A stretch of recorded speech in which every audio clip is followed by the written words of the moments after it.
stainless steel for tapping, you take off more material than you would for steel or and aluminum. Because yeah, it's gonna be tough to get through it. You're gonna be cussing like, Yeah. this is crazy. And that means you haven't taken off enough material yet. Yeah. Because you can look at it. Let's say you've got a 1/2 inch pipe here, and you want to put in a 12 TPI thread on the outside.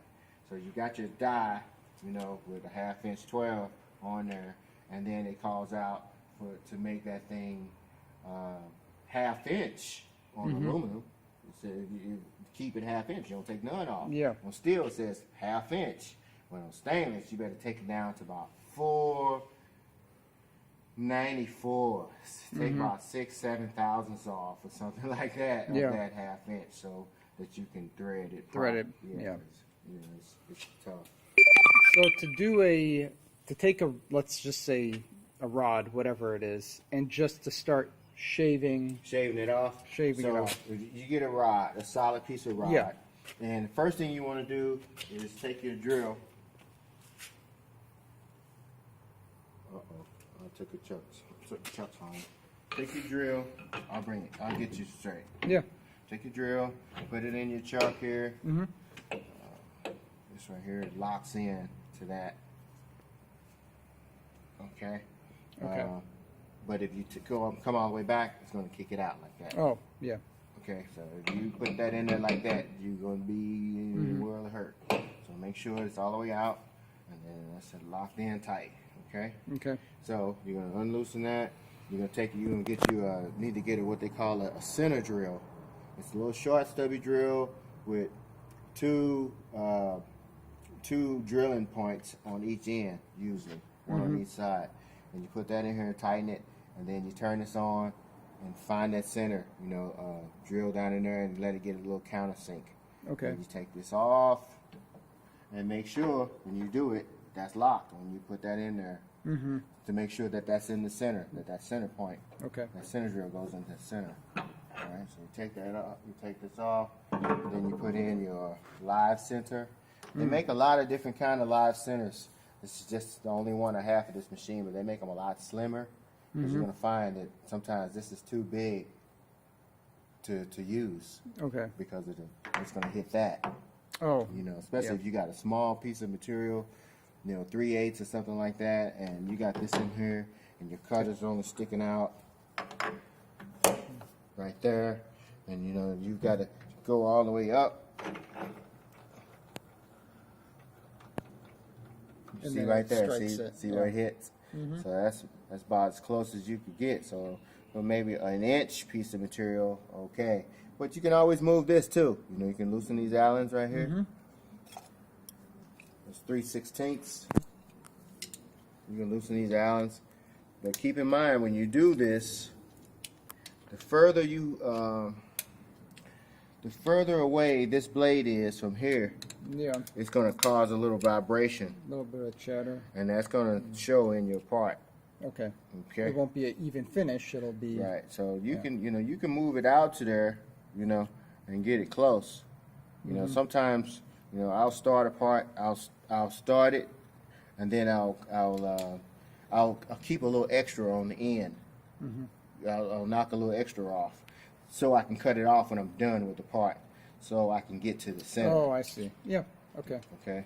Yeah, I mean, if you leave your part long, you can always chop off the end. Yeah. Okay. You can do that. But sometimes it's a hassle, especially if you're dealing with close tolerances and you making parts that have a lot of steps, and you go too far on one step, and you ain't got nothing to play with. That means you got to start all over. But you can't put metal on, but you can take it off. Take it but off. You can't put it on. So this right here be locked in. You turn this on. This is your feed. Okay. Okay. You, take this handle and go up on it. And sometimes you have to lock in. It's actually turning. You can see it turning. Oh, so it's actually doing the feeding. It's actually going forward. You can see the wheel. Yeah, See how barely. slow it's going? Yeah. Yeah, that's in low gear. That's what That's you the That's slowest. the slowest of the slow. Okay. Okay. Which you usually aren't going to be running this slow. Yeah, sometimes. If you got some stainless steel or something like that, yeah. You might be going that slow. Unlock this, put it back, just to get it out of our way. Okay. I'm gonna put this in. Well, I can keep it right here and put it in B. It goes a little bit faster. Goes a little faster. Yeah. Not. And don't forget up. It's for forward. Okay? Down. That's neutral. Now I can take this and go down with it like this. If it won't go down, it's just stuck in the middle of the gear. So now you see this one's moving. And what that's doing is making this go that way. Okay. If you ever leave that on and it goes too far, Yeah. you're gonna have to call me. Oh, does it get Because stuck? it's gonna want to go over the side. Okay. 'Cause this thing is pushing it over. Okay, so Okay. sometimes you can mess up and go too far this way too, and it'll come off of the. It Sure. will come off, and go too far. Then you got to figure out. You got to put a board or a big bar in there and use this as leverage and put it back on track. Okay. If So you how can't far? go too far, there's no stop. I mean, there's no way of knowing what's too far, really. Nope. It'll by hand, you could tell. Yeah. Or no. You don't want to get too far anyway because you're going to hit this. Yeah. But you can go too far, and yeah, you have to pull it back. Okay.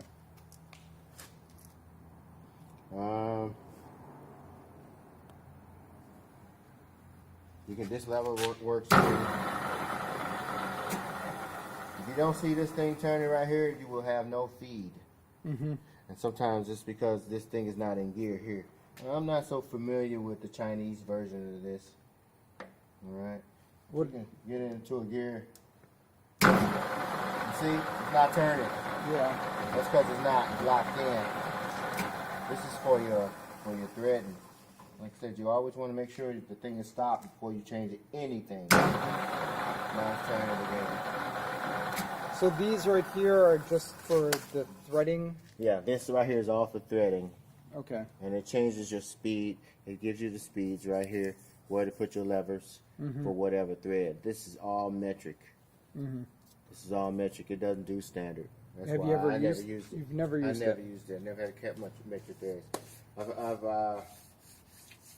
If I have something, usually Acme threads is the only thing I ever, had to cut that was different than a standard thread, and I just go buy them. Yeah.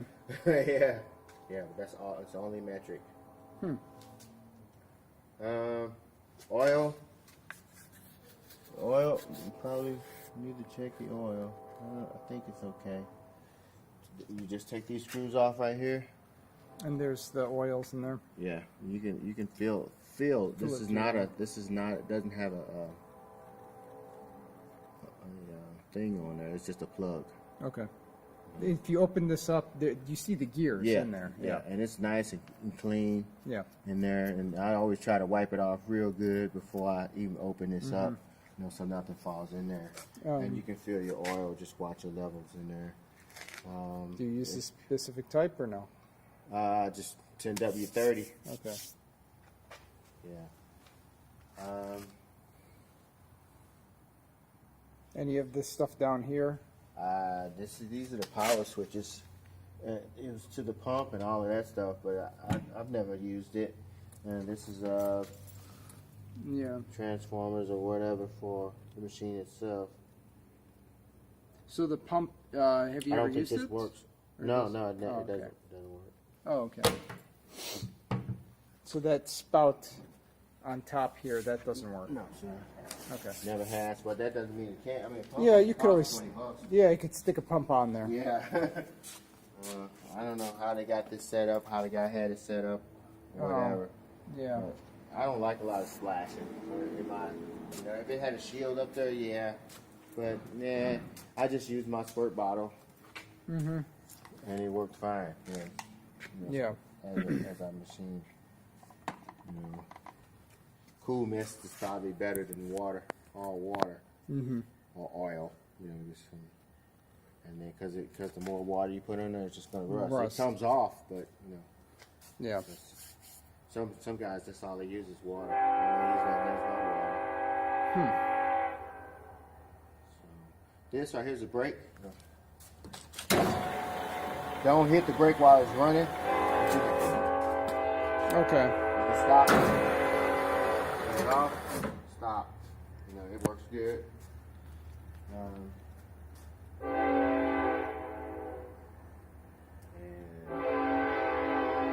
That'll be it. Yeah. And the tool is down here. The tools down here. These tools are for long parts, and it's missing some accessories on the bottom. It fits onto your waist, like so. All right, and you have to have a clamping mechanism down here to lock it in. It's for long parts. I say it's all down here wobbling, boom, boom, boom. Yeah. It'll be in between. It'll be in between that and your tailstock. It won't be back there. So if you got a part that's all the way in there, I don't know if this long. Yeah. What this does is help keep it centered.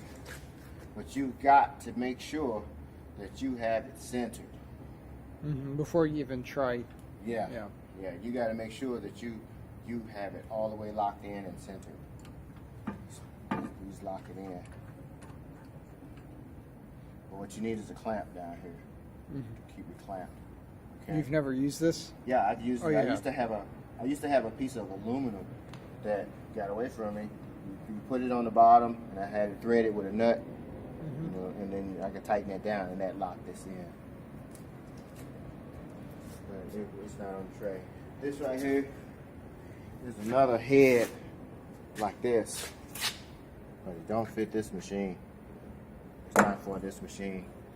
I don't know where that came from. It was with this package. You see, what I mean? This right here, these act as these. But this is the best head that you can get. These kind of heads for this machine anyway. So this thing had a hole in the center like that, and you could turn it and lock it in like that. Yeah. Then these lock your tools in. Okay. That's what this is. But this does not fit this match machine. that. Yeah. Because this has it's got a T-slot. It's got a smaller, yeah. So that one doesn't. This is for a larger machine. Yeah. So this right here is another part of one of those. Like that. And this 4-jaw chuck is for square parts. You take this chuck out by these bolts right here. These 3 bolts. 4 bolts. Yeah, it's 3 bolts. 3 bolts in this one. But you take it off right here. And then you can slide this one on. And then there's another bolt on the other side where you can bolts up, 4 bolts. I've had it in, I've used it 2-3 times. It works fine. Okay. So, and what you do is when you get your square part in there, is you got to put your indicator, set your indicator up here, and touch it, and then turn it, touch it, if it's all the same until you get it where they all read the same. Okay. All 4 sides. And how would you adjust? You just adjust the jaws on you adjust the jaws. Okay. It's a pain. Yeah. It's not. Yeah. I've never had the patience. I'd do anything to do it another way. I just never had the patience. But some people swear by the 4-jaw chuck. They will never use a 3-jaw chuck because it's not. You can't get down to the nothing tolerance on it. You always have a little bit of something. 1 or 2 thousandths. This right here, you can indicate it to where it's absolutely perfect. Okay. so it's very heavy. Did you try to pick it up? No. Okay, that's I'm gonna another try. thing. It's very heavy. You're gonna try to pick that up, put that in there, get you a piece of board, you know, piece of wood. Protect the ways. Yeah, protect the ways and let it sit in there, and then you can pick it up and let it rest on that board. Then get your breath and pick it up and slide it on, Okay. and then tighten it on good, and then you'll be ready to go, rock and roll with that. Yeah, you can make square parts around. Yeah.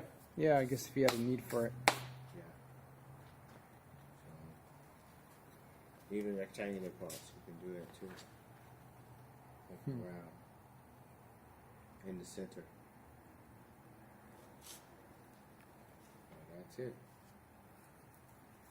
So I need to bring you some tools for boring. The boring tools, they're in a green toolbox. And I picked it up and put it on the truck the other day for needing thinking.